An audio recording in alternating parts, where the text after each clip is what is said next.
if we know that dealing with stressors is just a human,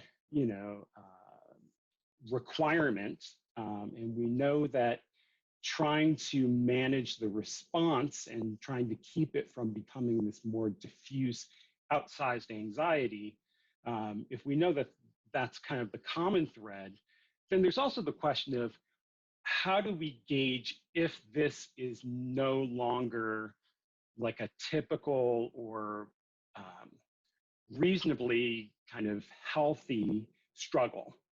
And so when I think about red flags, I think about adolescents who are engaging in increasingly risky behaviors, which again, actually can sometimes be confused with bipolar disorder, which isn't, again, it's not that it can't be, but the teen who is having this anxiety may just engage in things that are a really bad idea because it's further deteriorated their decision making, or it's even, I think, sometimes a way of redirecting this anxious energy into kind of putting themselves at risk.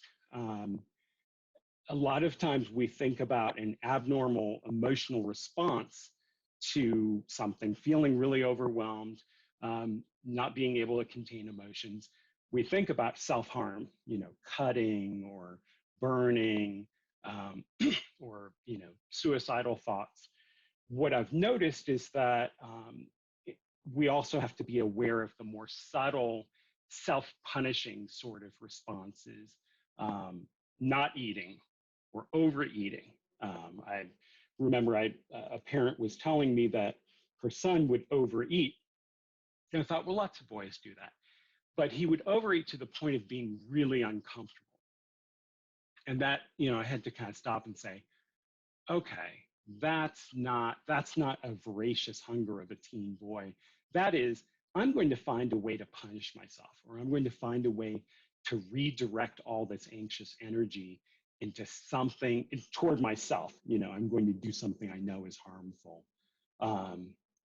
Again, putting themselves in dangerous situations, which I think falls into all kinds of categories, walking around in the dark and crossing the street, knowing that, maybe they won't be seen, or going places with people they don't necessarily know or trust.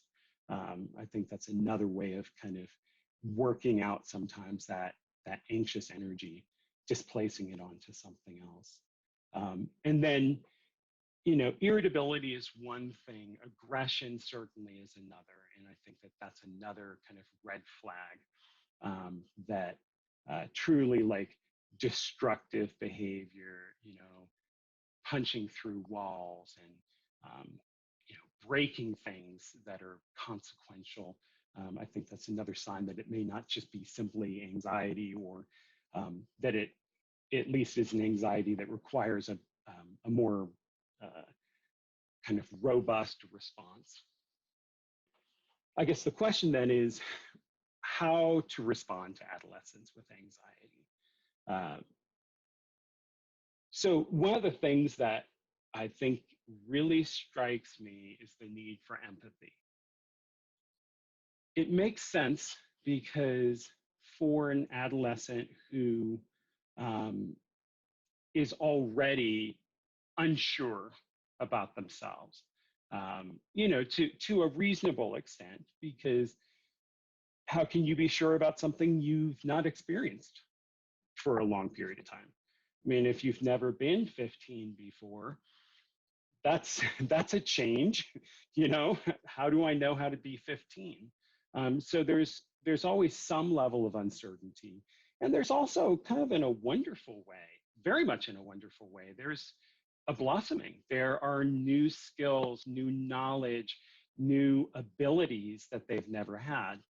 And so that fluid sense of kind of who they are and how to engage with the world, I think leads into, as I mentioned, it can feel isolating if you don't know if anybody else really can understand what you're going through. And then in the case of anxiety, they can feel kind of um, unanchored, just kind of, blown about. And I think with empathy, there's a way to connect and say, okay, you're not alone in this. And quite importantly, there's a way to help them address things without moving toward the self-judging. Like, if I'm having this problem, it's a weakness in me, or it's because I don't know how to do it.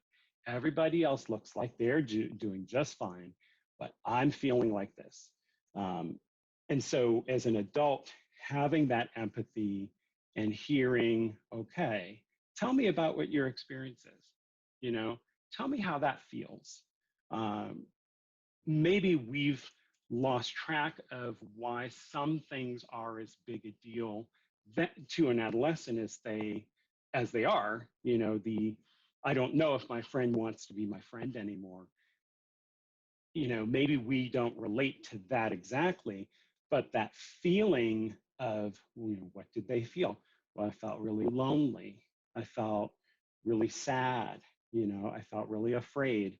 I think being able to express empathy and make that connection is really vital.